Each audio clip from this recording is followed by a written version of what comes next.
A paz do Senhor, querido irmão do canal EBD em Foco. Meu nome é Thiago Rios e eu sou comentarista do canal EBD em Foco, da lição de jovens da editora CPAD. Hoje nós iremos mais uma vez aprendermos uma lição maravilhosa que a CPAD nos oferece, que é a lição de número 8, com o tema A Vida Cristã e a Estima pela Liderança.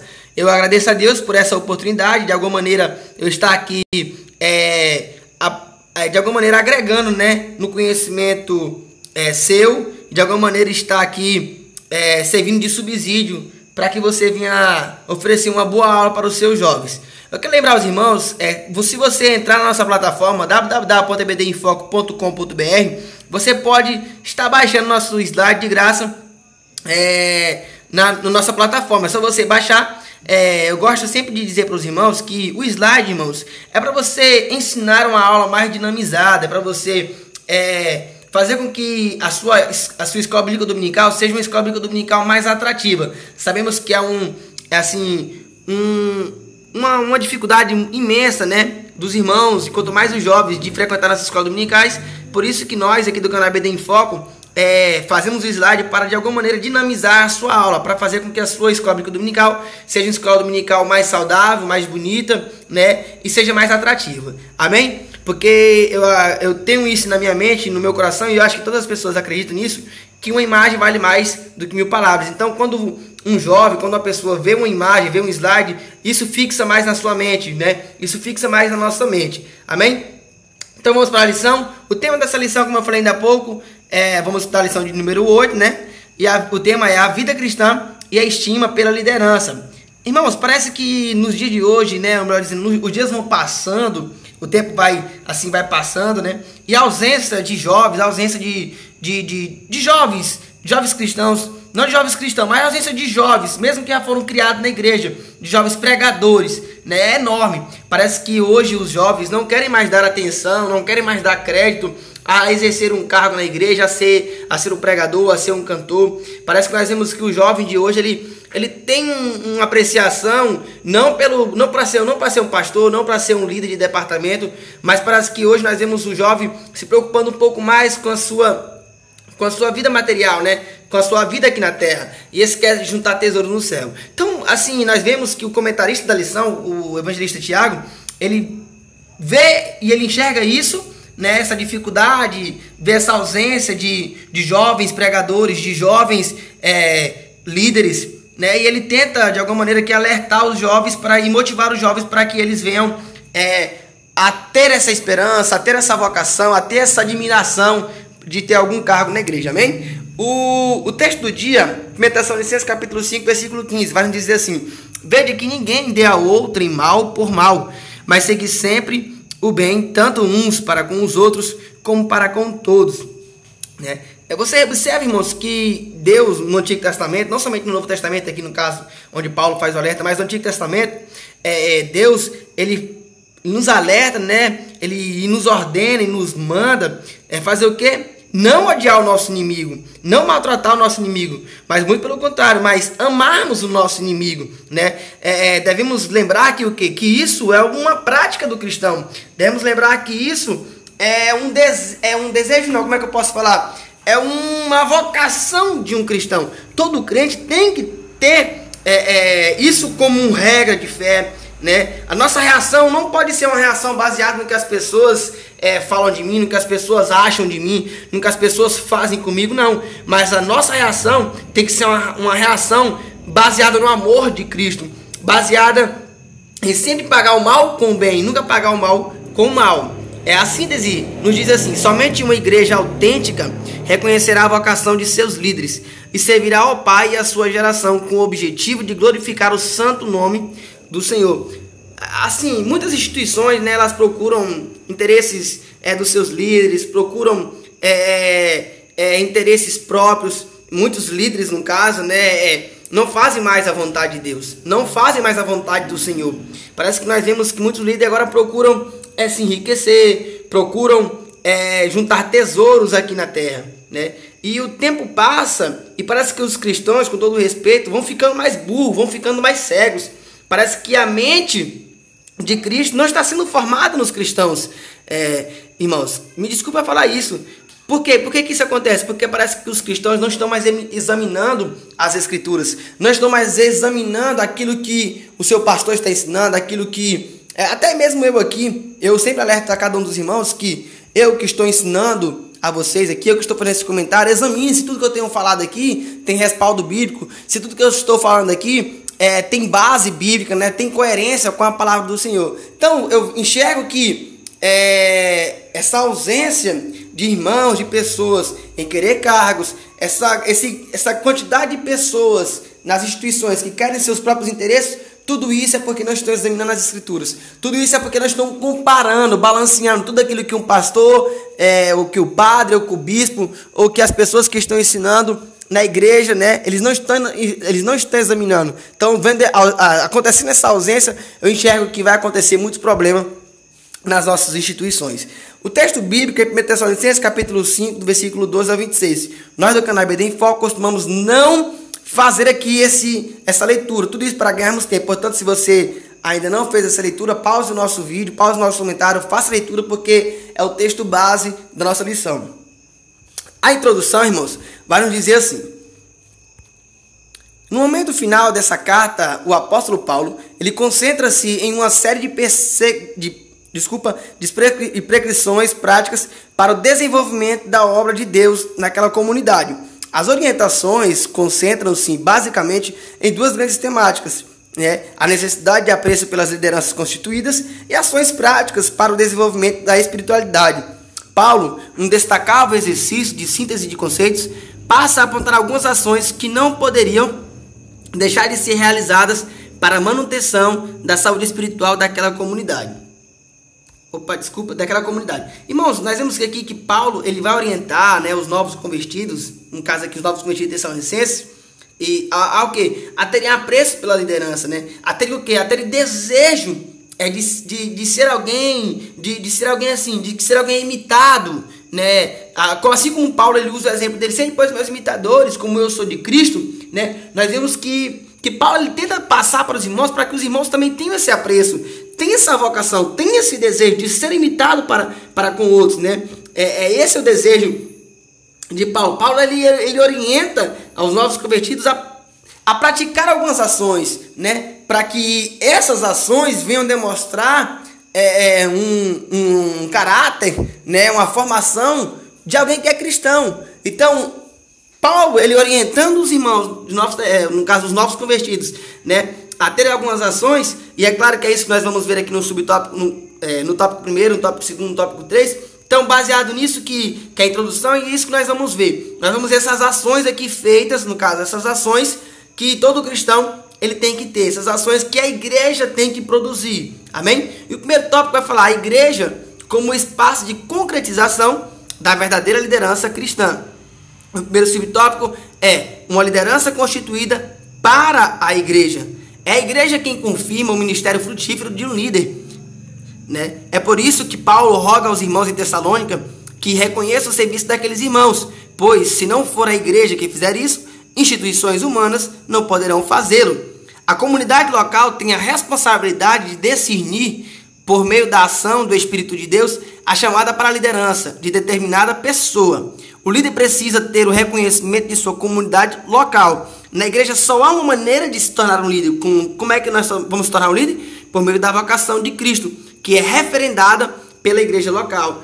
Irmãos, parece que nós vemos assim uma grande maioria de irmãos, né, que dão mais atenção, que dão mais crédito, né, a um pregador um pregador itinerante. Como assim, Thiago? Tipo assim, parece que quando vem um pregador de fora, quando vem um pregador de uma outra instituição, mesmo sendo da própria instituição, mas um pregador de uma outra cidade, parece que os irmãos daquela instituição dão mais crédito para ele do que mesmo para o seu pastor. Sequer examinam se esse irmão que está vindo de fora, com todo respeito aos pregadores itinerantes, mas sequer examinam se esse irmão é dizimista, se esse irmão ele é um bom pagador, se esse irmão ele paga corretamente, né? Se ele não é enganador, amém? Então nós vemos que as pessoas, principalmente os cristãos, eles dão mais atenção a outras pessoas, né? E nós vemos também que hoje os jovens, eles não querem mais serem submissos, né, aos seus líderes. Irmãos, quando eu era jovem, eu via que na minha instituição, no meu departamento de mocidade, eu via que muitos jovens sequer respeitavam o ensaio, sequer davam credibilidade à irmã quando ia ensaiar. Respeitava o seu pastor, respeitava o seu líder de departamento, mas não respeitava a regente, não respeitava a mulher que o regenciava, né? E eu vejo que isso ainda continua acontecendo nos dias de hoje, né? Não tem mais um apreço, não respeitam mais os seus líderes. Amém, irmãos? Vamos aqui para o subtópico número 2, que vai falar liderando no Senhor. Isso é muito interessante. Os líderes são levantados para serem ministros em suas comunidades, ou seja, para ser servos. Liderar no Senhor implica utilizar-se de princípios extraídos da palavra, que espelham a vontade de Deus, claro, né? Assim sendo, liderar no Senhor significa, em muitos casos, abrir mão das opiniões pessoais em nome de cumprir-se a vontade de Deus. Todo líder deve ter a convicção de que nunca terá uma equipe ideal e não deve desmotivar-se diante das adversidades, né? Lideramos para a glória de Deus. Nós vemos que nem Jesus teve uma equipe perfeita, vemos que Jesus teve um traidor, no caso de Judas, né? Mas como o próprio slide já mostrou, o primeiro slide lá que mostrou, né, que líder é ser um ministro e o ministro é o quê? É ser servo. Ou seja, né, nós vemos que um líder, né, não está para ser servido dos seus liderados, mas nós vemos que o líder está aqui para servir.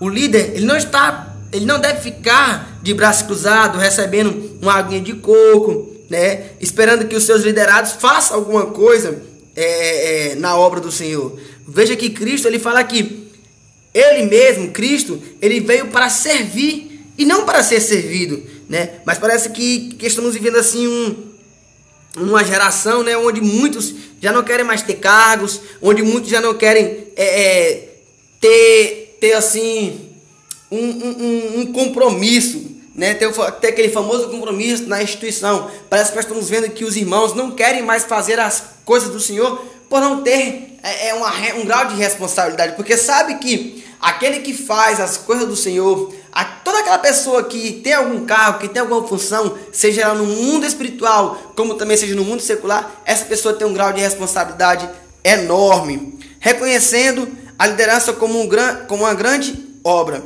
Como nos aponta a orientação paulina, o chamado para servir a igreja como líder é, ao mesmo tempo, um trabalho honroso, como também um trabalho árduo. E cabe-nos reconhecer os verdadeiros vocacionados. Amém? Devemos publicamente e em particular atestar a existência de pessoas escolhidas por Deus para o governo, liderança e presidência. Assim não falamos apenas de pastores, mas também de líderes em outros níveis, por meio dos quais a obra de Deus no caso aqui, ela se desenvolve. Amém? Desculpa, irmãos, como o próprio estamos vendo aí, né, que as pessoas não querem mais reconhecer os liderados, no caso, os seus líderes, né? Como eu falei ainda há pouco, logo no começo, os jovens não querem mais dar crédito aos seus líderes, né? Dão atenção ao seu pastor, respeitam o seu pastor, mas não respeitam a sua regente, não respeitam um obreiro. Nós vivemos numa época onde os jovens xingam o obreiro, onde o jovem não respeita mais o diácono, onde o jovem não respeita mais um presbítero, né? Tá aí a resposta, porque muitos não querem mais ter um cargo na igreja. Por quê? Porque é claro que vai ter um elogio diante de muitas pessoas, é um trabalho muito honroso, é um trabalho muito bonito, mas nós vemos que também é um trabalho árduo, nós vemos que é um trabalho onde eu tenho que arregaçar as mangas, né? Por quê? Porque é um trabalho para o Senhor, né? Eu entendo que um líder, ele é um espelho, e como um espelho ele vai refletir, né, o brilho, ele tem que refletir o brilho de Cristo, né? Porém nós vemos que muitos cristãos, muitas pessoas que dizem ser crente, não querem ter essa responsabilidade. Por quê? Porque não querem lagrimejar, não querem orar, não querem jejuar, não querem pagar o preço. querem simplesmente ficar sentado dentro da igreja, assistindo o pregador pregar, assistindo o seu pastor ensinar, e pronto, para eles já estão satisfeitos. Mas nós entendemos que o verdadeiro cristão, aquele que é cristão, ele sempre vai fazer algo para o Senhor. Ele sempre vai praticar alguma coisa para o reino dos céus. Ele sempre vai somar com alguma coisa maravilhosa para o reino. Amém? O segundo tópico vai falar o que é ser a igreja. O que é ser igreja? Ser igreja é ser um ambiente onde há espaço para acolher todos. Vamos lá? É intrínseco à igreja ser composta por indivíduos de todas as classes, grupos e culturas.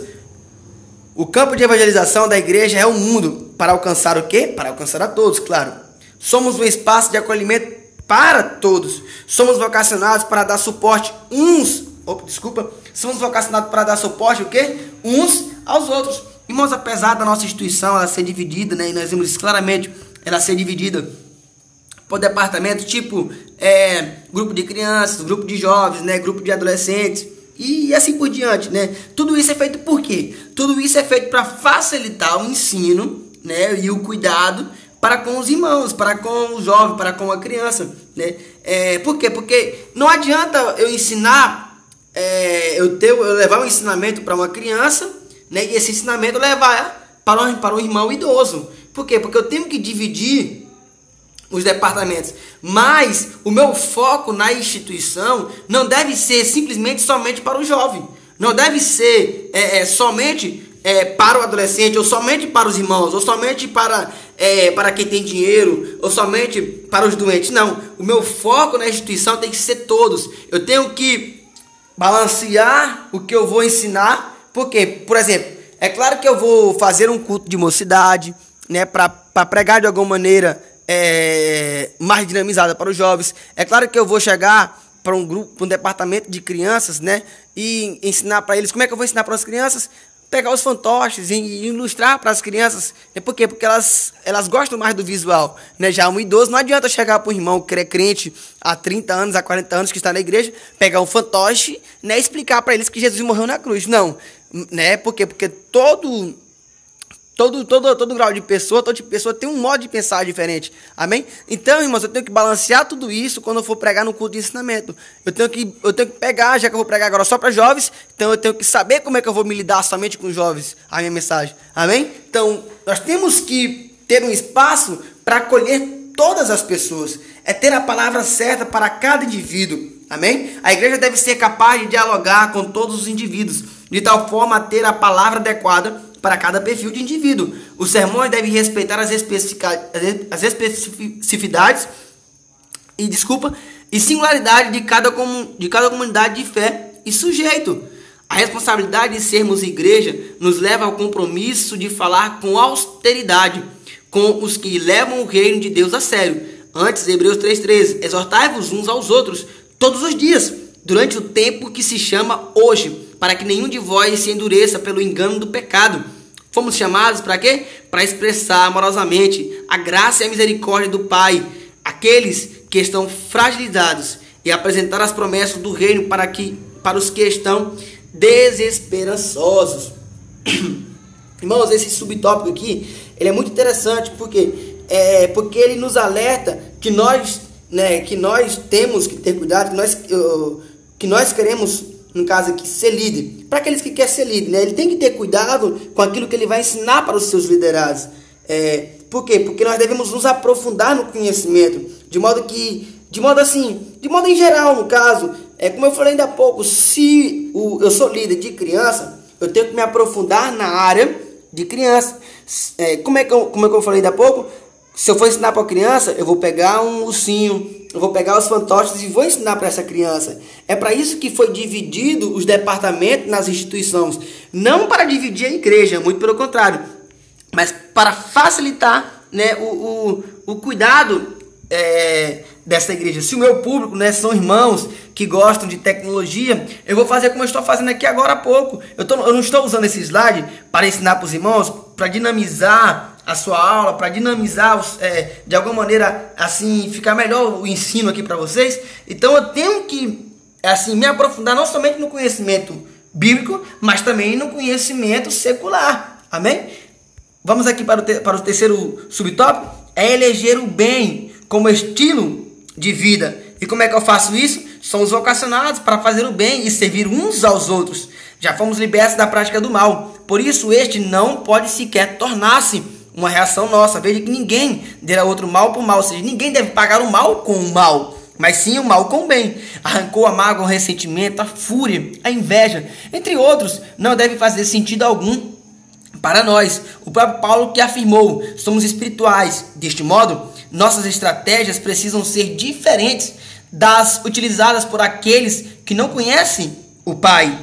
Somos o povo misericordioso, o povo que exerce graça, o povo que exerce perdão, não que de nós mesmos derivem tais princípios. Ou seja, isso não vai vir de nós, a misericórdia não vai vir de nós, não vai produzir de nós, o perdão não vai produzir de nós. Na verdade, eles são todos oriundos do amor do Pai para conosco. Existem muitos irmãos, mas muito mesmo, né? Aqueles irmãos sabor de mel. Como é, Tiago, o irmão sabor de mel? Ele vê um passando na prova, e só porque esse irmão que agora está passando na prova não estendeu a mão para ele quando estava na bênção, agora eu não vou ajudar ele, eu não vou estender a mão para ele. Por quê? Porque ele me humilhou quando eu estava na prova, porque ele não deu atenção para mim quando ele estava na bênção. É aquele tipo de irmão Damares, é aquele tipo de irmão sabor de mel, né? Veja que Davi, ele tinha todo o motivo do mundo para matar Saul, né? Ele tinha todo o motivo do mundo, mas veja que Davi, quando Saul estava atribulado, quando Saul estava angustiado, a Bíblia diz que Davi tocava a harpa para acalmar o coração de Saul. Irmãos, nós temos que tomar muito cuidado com isso. Vamos amar o próximo a tal ponto, se ele nos ofendermos, como Cristo falou, se ele bater na minha cara do lado esquerdo, eu dou o direito para ele bater. Isso é muito difícil de acontecer hoje, mas não é impossível. Para concluirmos a lição, nós temos o terceiro tópico com a seguinte frase: 3 orientações práticas para uma vida cristã autêntica. E aqui ele vai dar 3 alertas, né? 3 formas para que nós possamos, como eu falei, como está aqui no slide, 3 orientações práticas para uma vida cristã autêntica, né? Para nós ficarmos sempre reto diante de Deus, para que nós não venhamos a tropeçar. E se tropeçarmos, mantemos o foco. O primeiro tópico vai falar sobre um fervor devocional. E o que significa isso? Vamos lá? A vida cristã pode ser comparada à rotina de treinamento de um atleta. Olha, isso é muito interessante. E assim como um atleta possui disciplina corporal e alimentar, até mesmo de sono, ele tem o seu limite ali de dormir, ele tem o tanto de comida que ele pode comer, ele tem uma disciplina, irmão, uma regra muito, muito grande. Ele usa isso.